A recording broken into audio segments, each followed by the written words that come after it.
It may seem folly to say well met when the darkening approaches, but the years have shown me the best course is oft called foolishness by some. Fools care not for the odds after all, and fools always believe in themselves. So I say to ye, well met. I've been chosen of Mystra for many a lifetime. Now I have chosen ye to help preserve Mistress' memory, and all of Faerun. I feel her absence every day, and strive to continue her legacy. Ye might do the same. We both search for the thread of the weave. If I am such a mighty mage as some say, what need have I of help? Well, even the powerful cannot do all things in all places at once, and ye should not undervalue thy own power and worth. But I wish ye had seen Evening Star before the darkening, a place renowned for its stately charm. That these lands have been marred by evil is a tragedy. Thy visit is both well and ill-timed in that regard. This is the King's Forest in Cormier.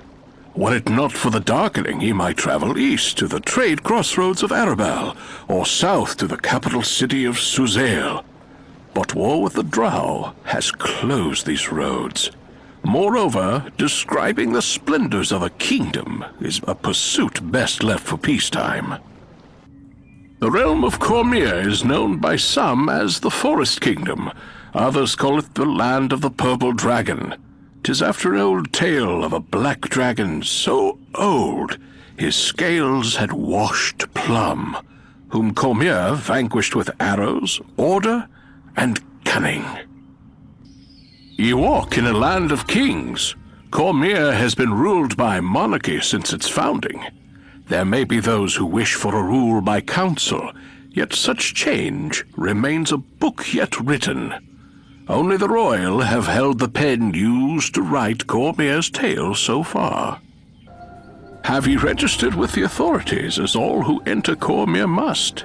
No? Well, I care not whether ye followed the letters of laws. I've bent rules enough myself when I saw need. Knew ye not that harming cats has been forbidden by crown law in Cormier from the first? It's been posted on law boards throughout the land for centuries. If there's no such sign between Eberron and here, 'tis only because its theft has not been brought to the attention of a crown official. If you've seen Evening Star, you already know 'tis a place worth fighting for. I've known many of the good folk who tend its shops and farms down the years, and I've seen many a brave soul come in search of adventure, though I believe ye have come farther than most. These lands felt different before the darkening, and not just the land is shaped by war. Nay, the people themselves are forever changed by things they see during dark times, some for the better, others for worse. The darkening has brought fear and terror into the depths of Faerun's beating heart, not just here, but throughout the land. I cannot say when it will end, yet I know this much, that when darkness comes, 'tis up to the honest and the good to restore the light. This place was peaceful before the darkening. Now, peace is long fled, and savage creatures roam these glades. Even the Dryads are angry, outraged by the damage done to their forest. The Drow are linked to the darkening, though just how remains clouded even to me. Still, ye cannot help but notice that where the Drow go in the forest, the darkening follows. And when the Drow retreat, so too does the darkening. The darkening is a symptom of a greater illness, that being the desire for swift, brief power by any means necessary, those who seek it do not believe it will be brief. But we who have seen these struggles time and again know the truth. So much bloodshed for such meager gain. I've heard whispers that a prophecy is at the heart of the darkening. Evil acts are oft provoked by a message both cryptic and enticing.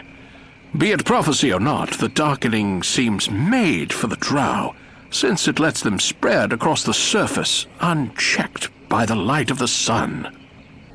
Ye might think that this battle is merely for Evening-Star or for Cormyr, yet I can tell thee that the darkening is spread far more widely.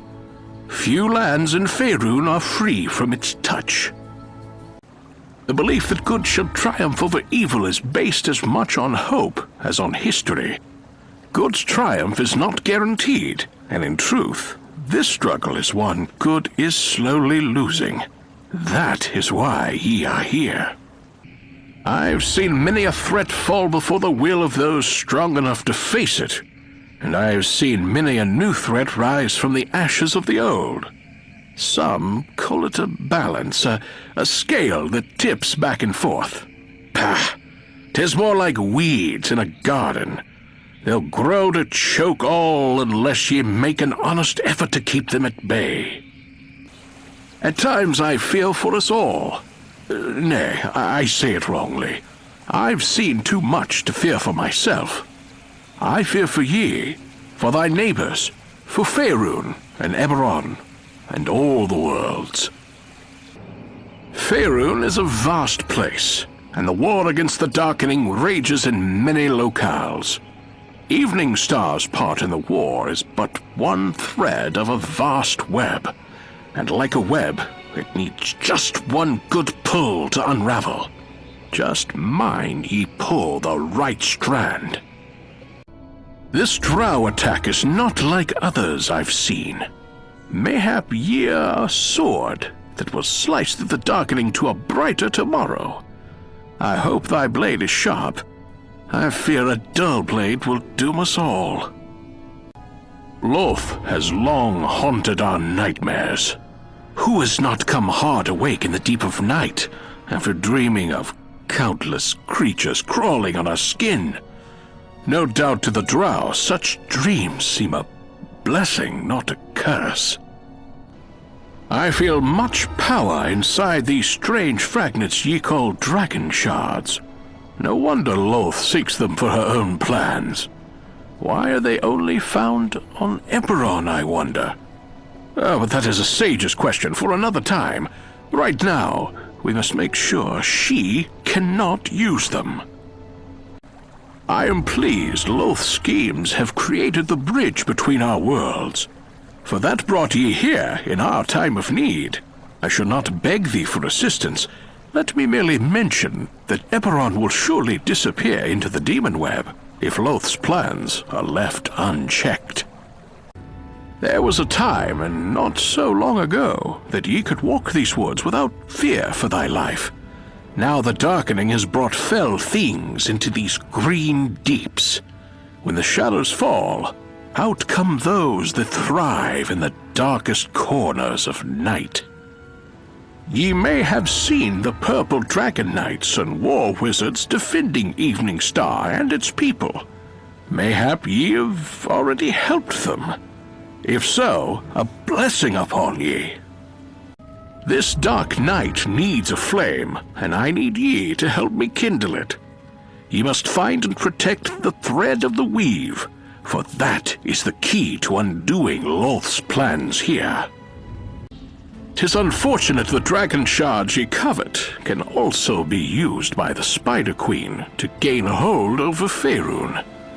I place no blame, just remark that treasure in one world can lead to downfall in another. Press on, press on! Cast weariness aside during these dark times. Bards will love to recount thy tale in years to come if ye succeed. And if ye fail, well, then the time for telling tales will be over.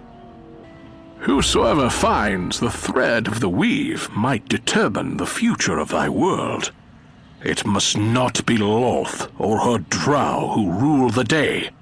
We must do the finding first. The drow must not lay their hands on the thread of the weave. Naught but darkness and doom will follow.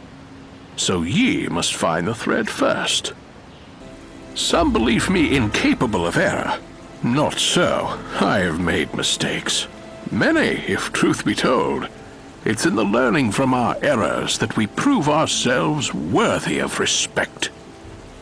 Many things I can see, and much I can do. But protecting the thread of the weave is a task for ye alone. I cannot do it. The risk is too great. It is not true that I always see the future. I look at life's vast tapestry and try to see the gaps where threads are missing. I do not always find them. Were I given the choice, would I become one of Mystra's chosen once again? The answer is yes, yes, 1,000 times over. Mystra did so very much for me. I would willingly sacrifice as much, and more, for her. I've fought to protect all that is good for many lifetimes. 'Tis the power of Mystra that makes it so. I have seen such changes in these realms, changes beyond thy imagining. Ye see but one portion of a larger war. Even now, the Drow bring their evil and darkness to all Faerûn. Soon, there will be no land that is not darkened by the struggle. The darkening creeps across Faerûn, born by the Drow from the Underdark. This threatens both our worlds, so I think it only right that visitors such as these stand the vanguard in this fight. I've seen many a kingdom rise and fall, yet I never would have predicted thy visit from another world. We both face hopeless odds, so I ask ye, why not face them together?